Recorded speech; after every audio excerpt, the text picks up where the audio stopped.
आज एक और नए ज्योतिष्य विषय पे बात कर रहे हैं दोस्तों। और विषय का शीर्षक है गुरु चांडाल दोष, गुरु चांडाल दुर्योग जो गुरु और राहु से बनता है। इसकी आज हम चर्चा करेंगे। मैं हूं अमर सिंह चौहान, अमर एस्ट्रोलॉजी में आपका स्वागत है। गुरु चांडाल दुर्योग पे हम पहले भी 2 वीडियो बना चुके हैं, लेकिन बार बार लोगों की मांग होती है कि हमें और स्पष्ट करके कुछ बताएं, कुछ उपाय बताएं। तो उसी संदर्भ में आज हम गुरु चांडाल दोष का एक और वीडियो बना रहे हैं सबके लिए। जैसे कि सर्वविदित है कि ज्योतिष में सबसे सर्वोच्च राजयोग जो होता है वो गजकेसरी राजयोग होता है, जो गुरु और चंद्रमा से बनता है। उससे बड़ा ज्योतिष में कोई राजयोग नहीं होता है। ठीक उससे उलट, यानी जितना वो शुभ योग है गजकेसरी राजयोग, उसका उलट गुरु चांडाल दोष होता है। जितना वो शुभ योग है उतना ही यह अशुभ योग है। तो आज इसकी चर्चा करेंगे। कई लोगों के गुरु कुंडली में अच्छी स्थिति में होता है, लेकिन जब राहु साथ में हो जाता है तो वो ऐसा कहना चाहिए कि गुरु जो है चांडाल के साथ बैठ गया तो गुरुत्व तो खत्म हो जाता है।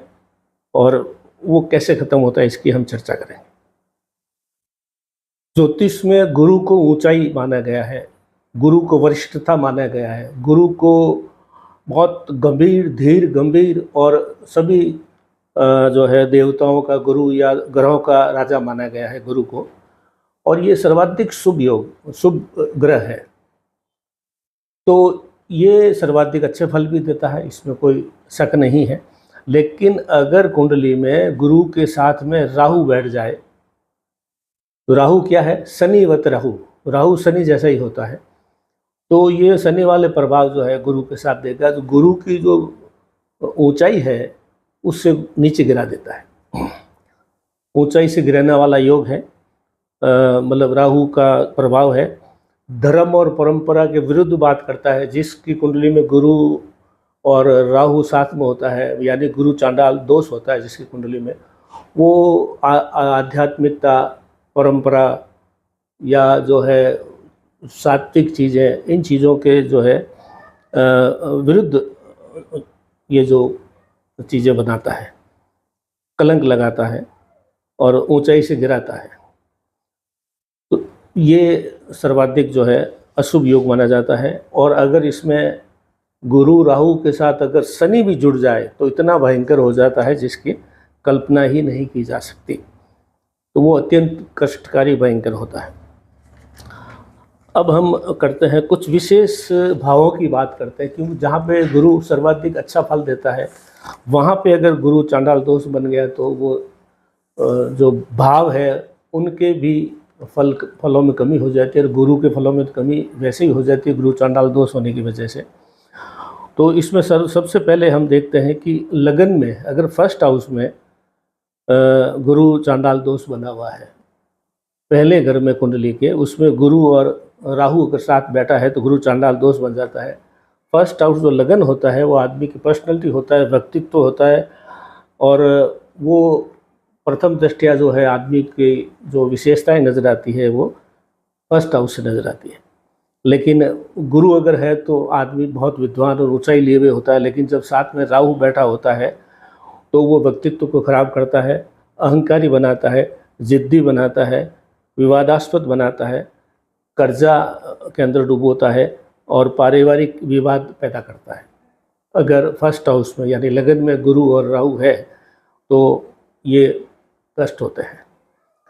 दूसरे घर में जो धन भाव, कुटुंब भाव माना जाता है, सेकेंड हाउस में अगर गुरु और जो है राहु अगर साथ में है, गुरु चांडाल दोष बना हुआ है, तो कुटुंब में आपसी रिश्तों में बाधाएं आती है और परिवार के सदस्यों के साथ में धन संग्रह के अंदर सब बाधाएं, धन संग्रह नहीं होगा, वंशवृद्धि में दिक्कत आ सकती है, या परिवार के सदस्यों में आपस में मनमुटाव हो सकता है अगर सेकेंड हाउस में गुरु और राहु है तो। और फिर 5वें भाव की बात करते हैं, 5th हाउस की। इसमें अगर गुरु और राहु है 5वें घर में, तो 5वां घर किसका? शिक्षा और संतान का।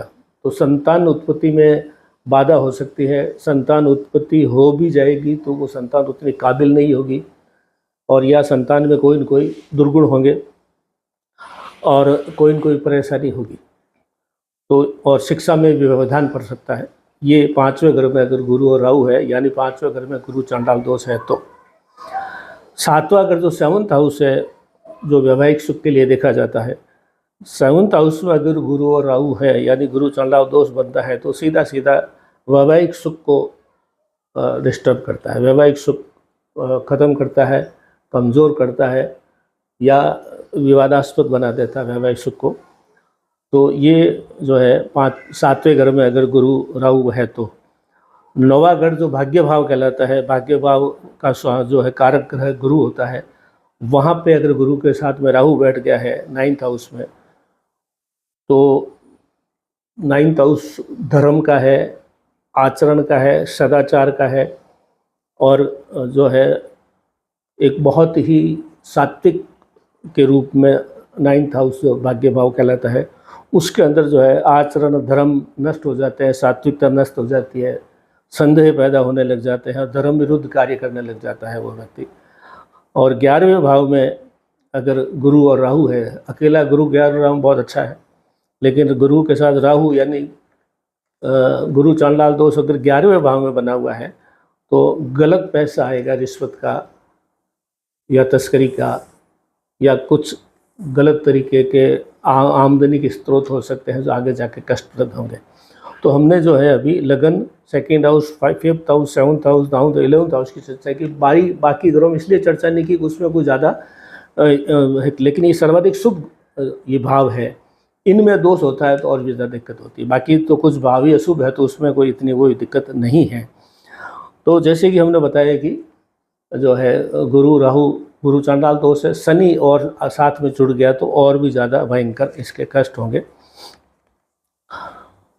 तो ये चीज़ें जो है ये दोष के रूप में आ गई। अब हम अगर उपाय की बात करें कि भाई अगर किसी की कुंडली में है तो क्या करना। अगर किसी कुंडली में गुरु चांडाल दोष है तो 11 गुरुवार को पीले वस्त्र पहनकर पीतल के लोटे में गंगा जल या तीर्थ का जल डाल करके उसमें कुछ हल्दी, केसर, शहद डाल करके आपको गुरु का बीज मंत्र बोलना है और राहु का बीज मंत्र बोलना है। 11 गुरुवार करना है ये। पीले वस्त्र पहन करके पीतल का लोटा, उसमें गंगा जल या कोई भी तीर्थ का जल डाल करके हल्दी, केसर, शहद डाल करके जल को अभिमंत्रित करना है। किससे करना है? गुरु के बीज मंत्र से और राहु के बीज मंत्र से। वो थोड़ा सा मंत्र बता देता हूँ, बाकी कहीं से भी आप देख सकते हैं इनको। गुरु का बीज मंत्र है ओम ग्रहम गृहम ग्रोहम स गुरुवे नमः। ये गुरु का बीज मंत्र है, ये आप 11-21 बार पढ़ सकते हैं। और राहु का बीज मंत्र है ओम भ्राम ब्रीम ब्रो स राहुए नमः। ये है, अगर ये भूल जाए तो आप जो है अगर संभव हुआ तो मैं उसमें इसके अंदर जो साथ में आर्टिकल उसमें डाल दूंगा, वैसे आप डाउनलोड भी कर सकते हैं।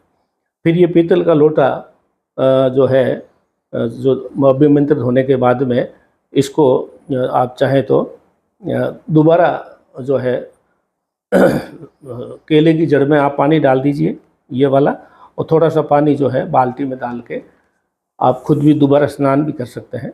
ये इसका गुरु चांडाल दोष का उपाय है।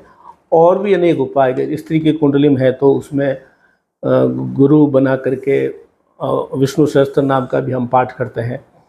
और इस तरह से अगर बच्चे की कुंडली में है तो शिक्षा का व्यवधान आएगा, तो उसके लिए भी अलग अलग प्रकार के उपाय हैं, वो कुंडली को देख के बताए जा सकते हैं। तो आज गुरु चांडाल दोष का जो है विवरण दिया हमने कि क्या उसका होता है और क्या इसके परिभाषा है और किन ग्रहों में किन भावों में ज़्यादा दुखदायी है और उपाय क्या है। अमर एस्ट्रोलॉजी में इतने ही दोस्तों, धन्यवाद।